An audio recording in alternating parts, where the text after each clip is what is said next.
When you have a question that cannot be answered by reading the information in the course outline or on Blackboard, you might want to send your teacher an email. First, consider if the question could best be answered on discussion board, such as a question about a due date or a software tool. It is possible that a classmate has a similar question and would benefit from the answer, or that another classmate can help.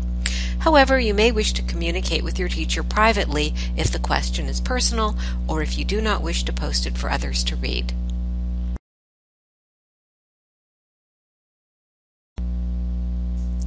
This is what your Gmail email form looks like. Please look at your course outline and note what your teacher has indicated about email availability. For example, your teacher may only respond to email Mondays through Fridays. Plan ahead if this is the case. Do not expect an instant answer to your question. Think about the information necessary to include so that your teacher can readily identify you and your particular class and assignment.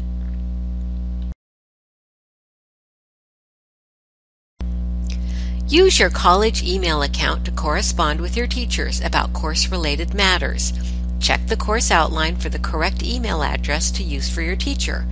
Pay special attention to any instructions your teacher has written in the course outline. For example, perhaps your teacher requests that you write your full name in the subject line. What you can do to cover all bases is to include your full name, your course number and section, and a brief description of your email's topic.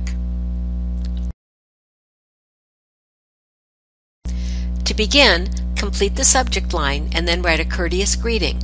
This will set a polite tone and will also indicate that you are writing specifically to your teacher. Sometimes teachers are sent email that was intended for another person. Err on the side of formal as opposed to casual. This is not a text message. Use complete sentences. Dear Professor Hancock is always appropriate. Dear Mrs. Hancock is not. This is a social title, not a professional or business title. Let's look at this sample email sent by Taylor Swift. Notice her subject line, English 111-W02, Taylor Swift, question about textbook edition. Dear Professor Hancock. So it has a greeting. I am in English 111-W02, which is an online class. The course outline says that we need to buy the second edition of the Norton Field Guide with Readings. My brother took this class 2 years ago at George Mason and still has the same book he used, which is the Norton Field Guide with Readings, but it is the first edition, not the second. Is it okay if I use the first edition? This way, I do not have to buy another book. I compared the first edition to the second edition in the school bookstore, and the only difference is that the APA chapter is chapter 16 in the first edition and chapter 18 in the second edition. Thank you for your assistance. Sincerely, Taylor Swift, ID number 414-51202. As you can see, this student has filled in the subject line with appropriate information. She has used an appropriate greeting. She has provided background information and context for her question, and she has closed with a closing of sincerely.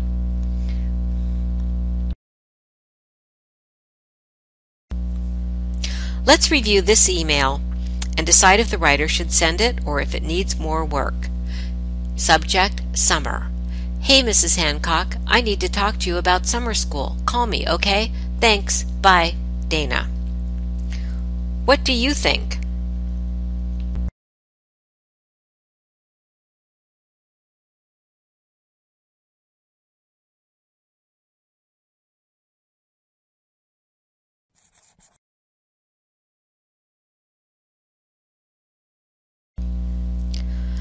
Let's think about some things that Dana could add to this email to make it more appropriate to send to the teacher.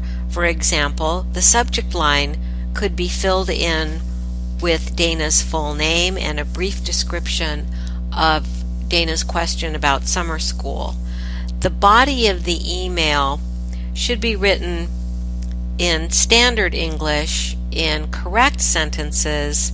It should not start off with, "Hey, Mrs. Hancock," because we have already established that Mrs. Hancock is a social title. Hey is a bit too casual when writing to a teacher.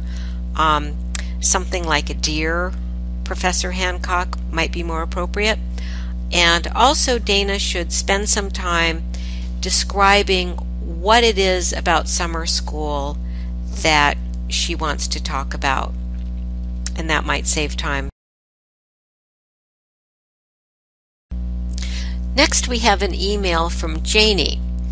As you can see, Janie has filled in the subject line correctly.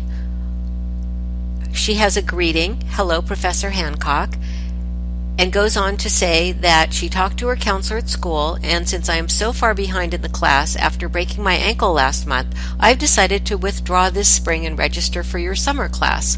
I just wanted you to know about this situation. I have already emailed the people in my group to let them know that I am no longer in the class. Sincerely, Janie Holloway. What do you think? Should Janie send this email?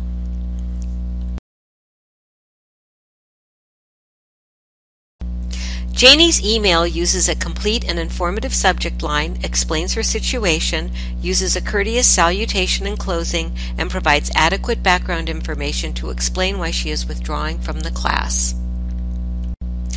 Now that you know some of the features of an appropriate email, it is your turn to compose 2 short emails.